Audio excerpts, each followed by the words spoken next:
காஞ்சிபுரம்ல railway station பக்கத்திலேயே வீடு வாங்கணுமா? இதோ உங்களுக்கு ஒரு சூப்பரான வாய்ப்பு. இந்த வீடு காஞ்சிபுரம் நத்தப்பேட்டை ரயில்வே ஸ்டேஷன்ல இருந்து வெறும் 200 மீட்டர் தூரத்துல இருக்கு. டெய்லி டிராவல் பண்றவங்களுக்கு இது ஒரு பர்ஃபெக்ட் லொகேஷன். 704 சதுரடி நிலம், 654 சதுரடி பில்டப் ஏரியா. கீழே 1 BHK ஹால்,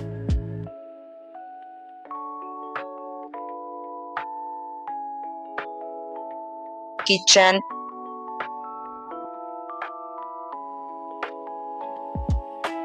பூஜை அறை,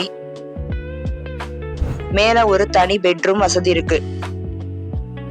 தனி EB கனெக்ஷன், 120 அடி போர்வெல், வெளியே தனி செப்டிக் டேங்க், எல்லா வசதியும் ரெடியா இருக்கு. ஃபேமிலிக்கு பீஸ்ஃபுல்லான லைஃப்க்கும் சேஃப் இன்வெஸ்ட்மெண்ட்டுக்கும் இது ஒரு பெஸ்ட் சாய்ஸ். இந்த வீட்டின் விலை வெறும் 37 லட்சம் மட்டும்தான். இப்படி ஒரு ஆப்பர்ச்சுனிட்டி ரொம்ப நாளா கிடைக்காது. இந்த வீடு வாங்குறவங்களுக்கு ஒரு எக்ஸ்ட்ரா பெனிஃபிட் இருக்கு. என்னன்னு தெரிஞ்சுக்கணுமா? இப்போவே கால் பண்ணுங்க. உங்க கனவு வீடு இன்னைக்கு நிஜமாகலாம்.